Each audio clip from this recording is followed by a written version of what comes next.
I'm not even gonna lie, only one person asked for this video right now. And in this video, I'm gonna show you my YouTube video setup. So I'm making this video for that one person, and this just shows how much I value my audience. I film most of my videos in the garage, which is also my home office. This camera is getting pretty heavy to carry, and I could never carry it for like a vlog or anything like that. It's a small camera, but I have it right now on a gimbal, and that's so heavy. So instead, I like to use this when I'm filming my YouTube videos. This is the newer tripod. I believe it's the 220C or something like that. It's made of carbon fiber. It has a rotating head up here on top, which right now it's sideways. And I use it like this when I'm shooting like content for like reels, Instagram reels, or like vertical content, but then most of the time it'll be level. So I'm just gonna switch and put this camera on there, and then we'll continue. I believe every YouTube video needs a good backdrop. I have no script for this video, so it's really hard for me to like try to make stuff up as I am showing it to you, but I believe that every video that I create at least needs a good backdrop, especially if I'm sitting down. It's different, like if I'm out there and I'm filming something out there, I still need a good backdrop, but that can be excused. But if I'm in the office, sitting down on a chair, on a desk, or standing like I am, then the background needs to be nice. I specifically wanted to have two lights that are on the sides that would act as accent lights. Those lights are not pointed towards me, they're pointed towards my background, which is just bringing out the background and making it look nice. I don't know what your background could be, but I do not like backgrounds that are just one color or one wall. For some people it works, but for me and my work, I want something that when someone sees my video, they can instantly tell that this guy is creative. Now I know a pegboard isn't the most creative thing out there, but that's one of the things that I have back there that's holding up all the other elements. I've got pens and pencils up at the top. I sometimes have notes from my wife on the pegboard, and I also have a card from my son, and sometimes I have pictures of my wife up there, and these are things that inspire me. So this is not just a backdrop for my videos, but this is also the desk setup where I work every single day. So sometimes I like to have things that inspire me up at the top. Okay, forgive my voice for a second. I have been going through it with this code, and I'm just done with it. I wasn't recording videos, but this code has been going on for so long that I just need to power through and get this video done. So the summary is I have two picture frames on either side, one with a picture I took in Tofino, the other with a picture I took in Calgary. I feel like these two pictures really encompass and show the proud moments that I have in life. These were not paid photo shoots.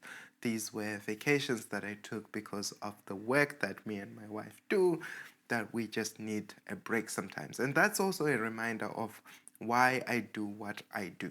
And I have a light bar over there. That light bar needs a friend over on that side because it's not balanced. Wait, I gotta turn it on. That's much better. Over on these two sides, I have these lights that remind me of the old filmmaking days. I grew up watching a lot of TV, which, yeah, that's not the best, but these things did inspire me to become the creative person that I am today, so I like having those on the sides. And then above that, we just have a lot of cups and things. There are plants in there that are barely visible. They're not real plants, by the way. And there's pens and pencils and things like that that just inspire me to use my pen and paper and get more creative that way. This desk is a sit-stand desk that I got from Best Buy. It is not the best desk. When I was looking for a desk, I was looking for something that is made of steel, that is a good top, and a good price. I would buy a different desk if I had a little bit more money. The one thing that I really hate about this desk is the line that cuts through the middle, so that's why on the desk I have a desk mat. I have a Pro Art display, I have a keyboard from Dell, I have the MX Master Key, I have an Apple M1 MacBook Pro. I have a voiceover setup on the other side, which is just the mic stand and a Rode microphone, and that makes up my background. These are some of the things that you'll mostly see in almost every single video. Sometimes the monitor is on, sometimes it turns off during filming.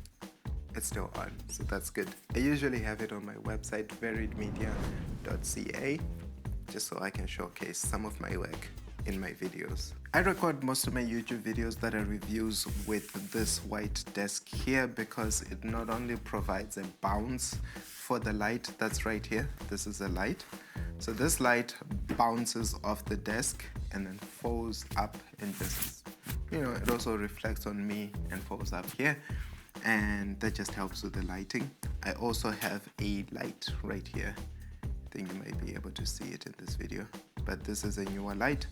So this is a newer light. I believe it's 30 watts and it's like a panel light. It's really good for these videos.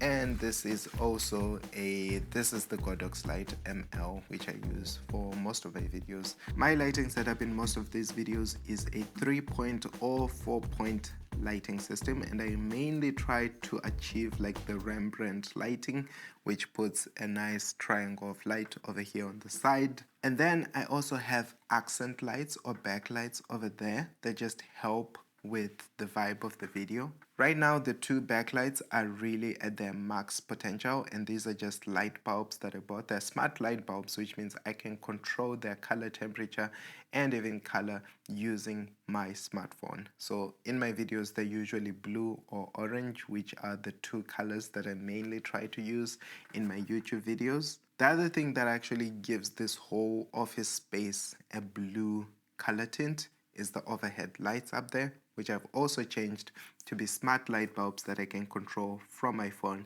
and change it all to blue. Let me just grab my phone and quickly change the color of these lights for you. Let me do it right now. Okay, I was just increasing the light output from this light over here. Anyway, so I go into the Google Home app. I look for my lights, studio lights over here. I have 6 of them that are turned on. I go to color, and then I usually go for turquoise. I don't know what it is about turquoise, but it seems to be the one that just goes well. I don't know why turquoise? How do you even say that? Turquoise. I believe when people are asking like, what's your YouTube setup, that's mainly what they're asking for, like what's your background, what's your lighting, and what's your camera. So in the camera department, I'm using the Sony A7C Mark II. I have a video on my YouTube channel that talks about the A7C Mark II in depth. I'll link it right here. I am using the Holiland LAC M2. I've turned off the noise cancellation feature on the LAC M2s because this office does not really echo a lot. I do a lot of post editing on my voice to get it sounding a little bit decent, a little bit the way that I want it to sound. But apart from that, the Holiland LAC M2 does most of the heavy lifting. For YouTube videos, I mainly use the Tamron 24mm f2.8. Recently, this lens has started giving me problems because it is no longer autofocusing, and I am recording this video in manual focus. So if you do see some missed shots or shots that are just out of focus, please forgive me.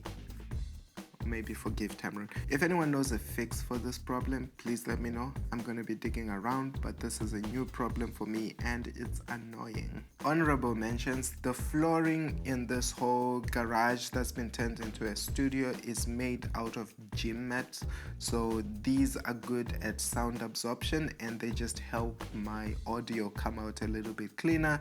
And I have a few of other things on the walls as well that just help with that by reducing the echo in these videos, and I think it sounds decent enough. It's not the best. I might do some more in terms of noise cancellation, but it is decent. Let me know if you need a desk tour where I talk about my monitor, my keyboard, my mouse, my Mac, and why I'm still using the M1 MacBook Pro and all that stuff. I'm very much happy to talk about all of those things. Let me know if I left out anything specific that you wanted for this video, but apart from that, thanks for watching and I'll see you in the next video.